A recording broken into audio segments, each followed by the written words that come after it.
And I'm live with another solo podcast. Mike here, obviously. And I know I haven't done a solo podcast for a while, so I um, after the, felt like doing one today after the Paul Holmgren and Dave Scott press conference, and after yesterday on the Mike and Mitch podcast. You can check that out on YouTube on our Mike and Mitch podcast page. But Jeff and I talked about the Ron Hextall firing and everything, so I kind of wanted to go into that a little more today, especially now after the presser that just wrapped up probably like an hour ago or close to it. So I guess we'll just go right into it. So if you didn't hear the or weren't able to listen to the press conference, um, pretty much both Scott and Holmgren uh, were appreciative of what Hextall did for the Flyers with getting uh, getting their prospects up and their good and a good salary cap and everything during his tenure. And every time, pretty much whenever they were answering a question, that kind of came up with, oh, well, he did good with this and that. But, um, and coming out of it, I'm kind of still unsure of a couple things and what they're going to do. But for the main thing, I think it's just um, Holmgren and Scott didn't want, even though Scott said the firing it was Holmgren's decision to fire him, even though I'm pretty sure it was both of them probably had something to do with that. So, um, but pretty much they didn't really feel like doing this winning game anymore of patience that Ron Hextall has had in the past, or what he's been doing with the Flyers organization since being taken over in 2014 as the GM. But um, seeing how now it's as Scott said in their press conference, he wants to do this in the timeline for a replacement weeks, not months. Just sort of something for that. But I guess in a sense they really do want to compete now in Holmgren and Scott. And what I said yesterday actually was pretty spot on, with Ron Hextall saying to pretty much be patient and everything will soon fall forward. And Holmgren and Scott pretty much went, nah, we want to compete now. We need to make some big move or something, even though there wasn't really said what the philosophical differences was. That was never really answered completely. So if you came out of this and were confused or don't really have some of the answers now, that really do we. But they one thing you can pretty much be excited for is that Dean Lombardi said he wasn't interested in the job, so this new GM job is going to be an outside person. And for if you didn't hear it, the head coach and assistant coaches, as Holmgren said in it, is up to the new GM and what he wants to do with that. So who knows what's going to be happening. So yeah, we'll have to see how this all plays out. But um,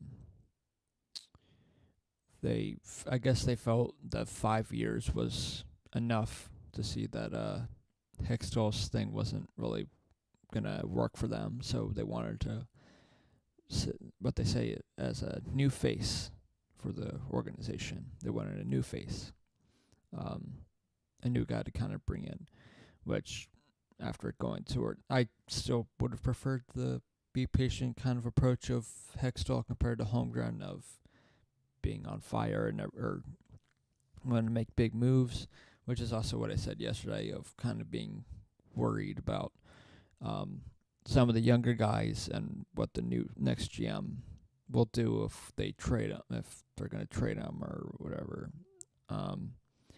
But also a thing that was brought up was whether the Ron Hextall was gonna, or anything with him possibly firing Dave Hextall. And as Homer said in it, it never came up on possibly firing him. So take that as you will. As what Hextall was going to do with him was like he was going to keep him for the time being. So we'll see what happens when the new GM comes in and what he wants to do there. And there's just a lot to kind of take out of it, and it's just weird how you're gonna, or what's gonna happen here. He said, or Holmgren said that there was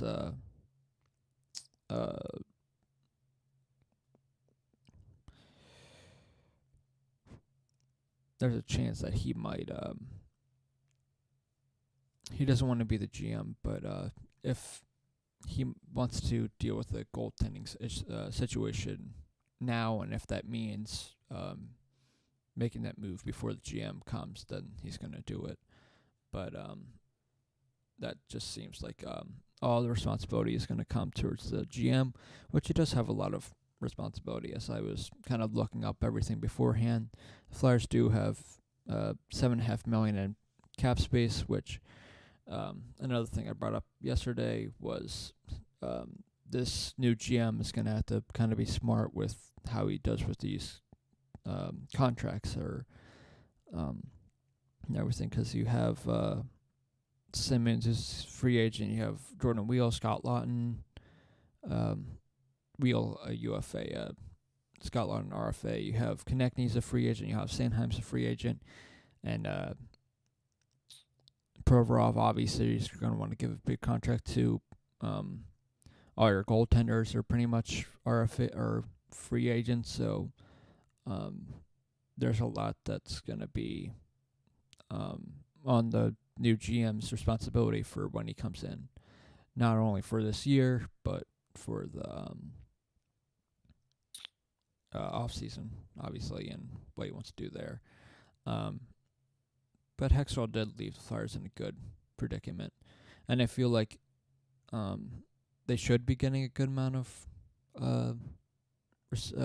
applicants, just because if you look at the Flyers as a whole, if you're GMs, like there's a lot to kind of work with here. You have good prospects in your system. You have a good amount of draft picks. You have $7.5 million in your salary cap and your cap space or whatever. So I feel like that would be kind of intriguing. You're not too terribly far off from competing. They made it seem in the press conference they really want to compete now, but for me, I still and didn't want to do another 2-3 years. But for me, I still think it's another 2 or 3 years from the Flyers actually being contending. Even if they make some big move, I still think it's a 2 to 3 year kind of process. So I don't know what the point of this firing really is, other than the fact that they didn't want to deal with this winning game with the prospects and everything, and trying to have everything kind of sorted out as it comes or whatever, with not much big moves. But Hextall was never really one for big moves, and I get that. He wanted to try to build from within, and he saw the prospects or the talent he got from his draft classes, obviously, and he thought he's probably not too far off, not necessarily now, but not too far off from competing. Based on need to get past that first round, which he wasn't able to do, unfortunately. But he still made the playoffs 2 out of his 4.25 seasons here. So take that as you will, with kind of what he had to deal with and what he's brought towards the team.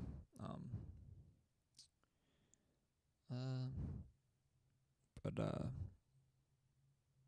there's just a lot to kind of look out for this team, and for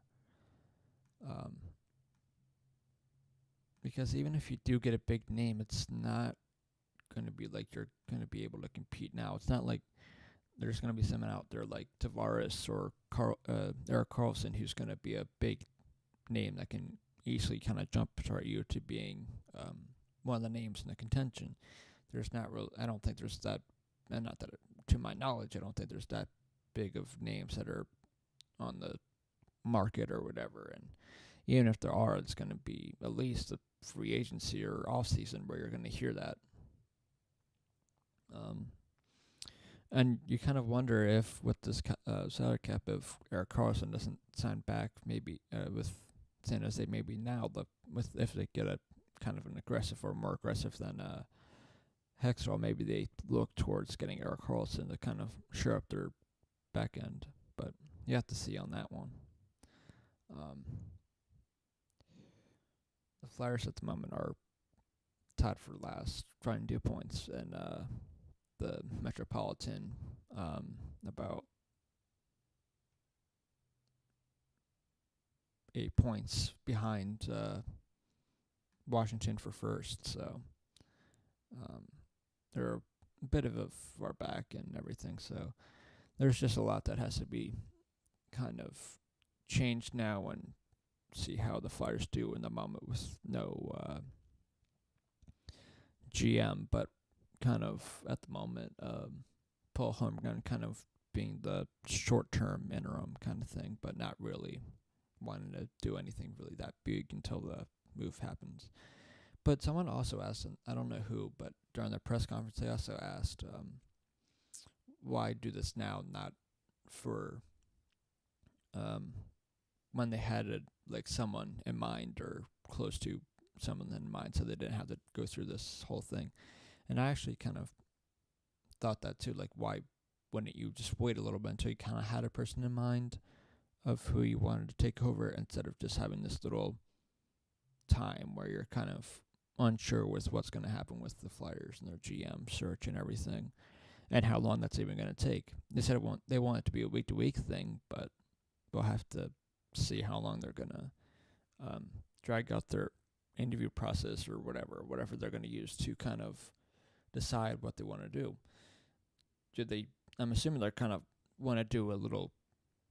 They didn't really say what they're looking for, or not specifically say what they were looking for in their next GM. But to me, I would think they would be looking for someone who is kind of in the middle of Ron Hextall and the Paul Holmgren kind of thing, who won't be too aggressive, but won't be too patient with everything. So that's kind of my thinking of what the next GM should be, is kind of in the middle of that, but also recognize some of the talent you do have in the your minors and on the Phantoms and on the juniors and everything, because you do still have a pretty good prospect pool coming up too. So I don't think you should want to lose some of these important pieces that Ron Hextall has acquired. And another thing that was brought up was Carter Hart, because I thought I saw something on Twitter yesterday saying that maybe that was the issue, that they wanted to have Carter Hart up now, which in the press conference they said Bo Holmgren had said that he kind of or him and Hextall probably had an understanding of Hart going to the Phantoms first, but he said he thought maybe if there was a possibility that of him coming up, that was not impossible, but uncertainty that there could possibly be a possibility of him being up. Another thing I saw before I came on was that not anything you really to take out of this was I don't know what to take out of this, but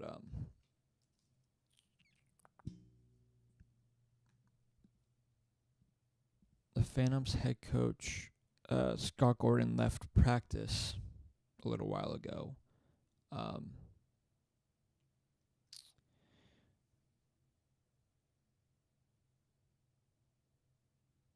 Okay, never mind. It's not really anything to take out of it, but Scott Gordon had left practice earlier, and I thought that might have been something, but it's just something he does, is kind of be the first person off for when practice is over, because the next tweet is just Tony Andropoulos saying that players were shortly following him out.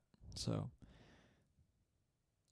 that's not really anything to look into. So, and if you believe what they said on the press conference, that they're going to wait for the GM to make that decision on their head coach, their coaching. So that's something to kind of keep in mind too. To keep in mind too is something that could possibly happen. But to me, I'm still uncertain with what the team's going to do.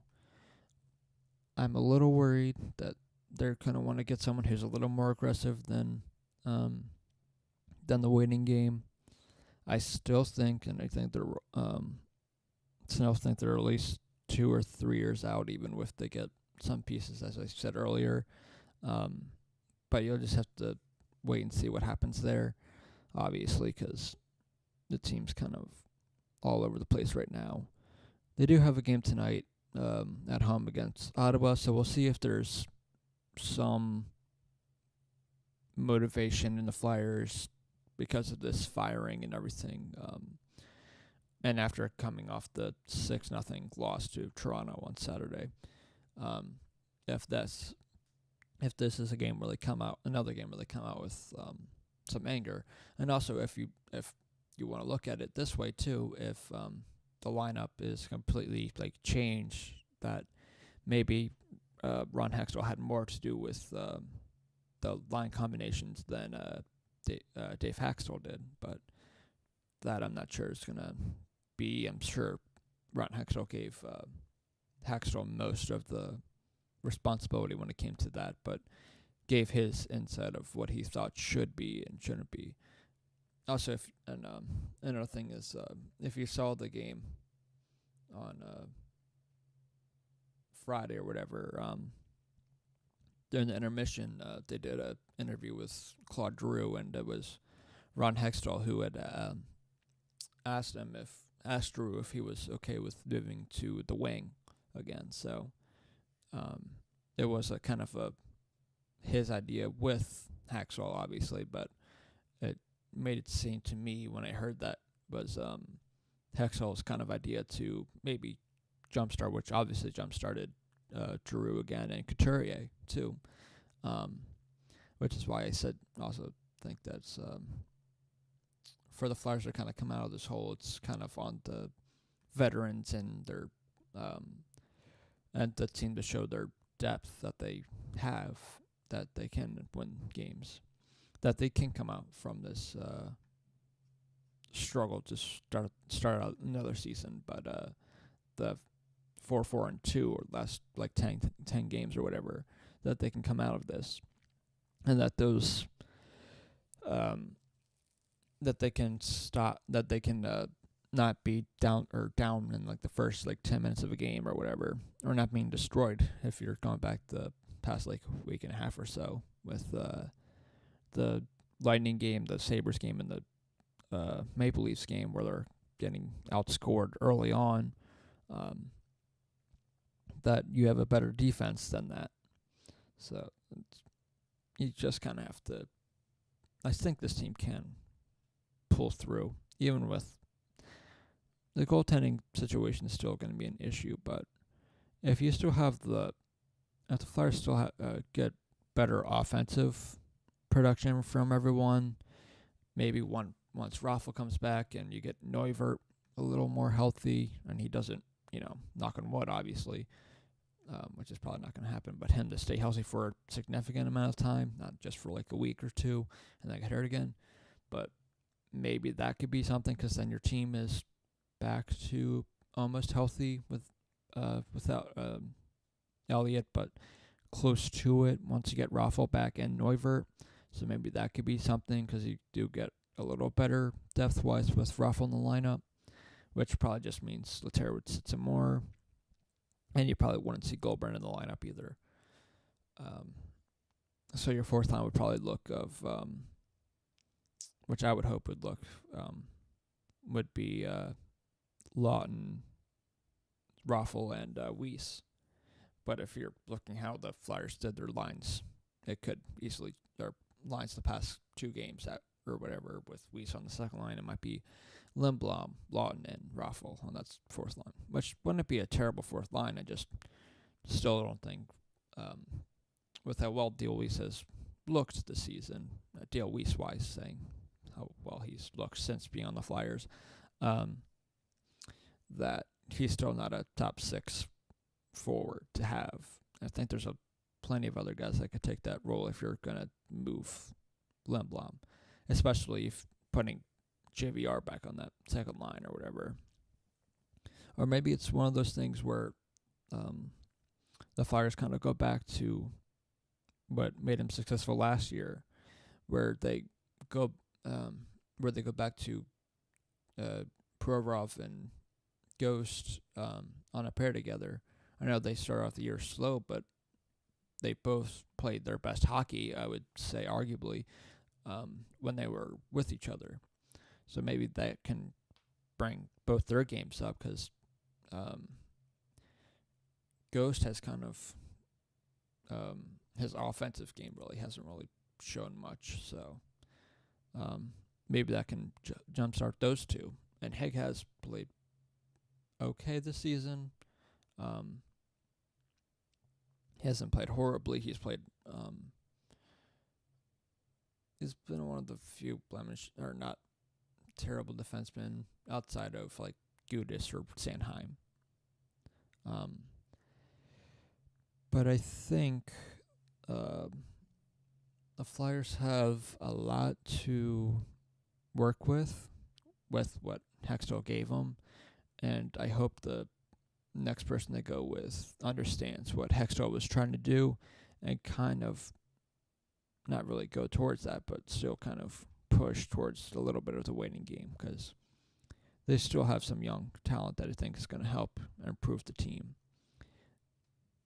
And for the Hart thing, I think you still need to give him time to develop, obviously, because even if you look at his numbers in the AHL aren't great. If his numbers were like similar to what he was putting up in like the preseason or even in juniors, which would be great, which would be or doubtful because no one's really put up those numbers really ever. But if he can put up those numbers, like if he was putting up those numbers in the AHL, I would say I'd give a little more leeway to Carter Hart possibly coming up. But he's been struggling this season too, and I think you shouldn't hurt his development by setting him up too early. And goalies are like the toughest players to kind of determine how well they're going to be and their development.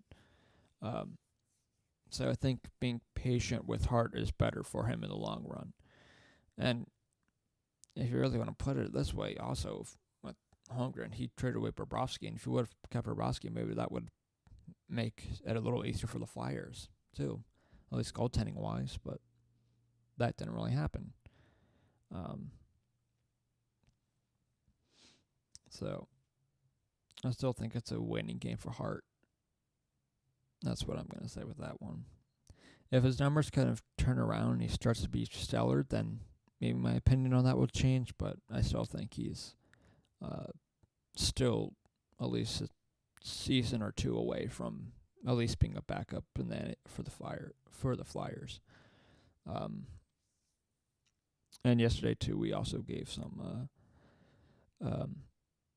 players who we think would be a good fit for the Flyers' goaltending problems at the moment. So if you want to hear that, you can jump onto the Mike and Mitch podcast YouTube page and hear that from yesterday. So we'll have to see how that goes.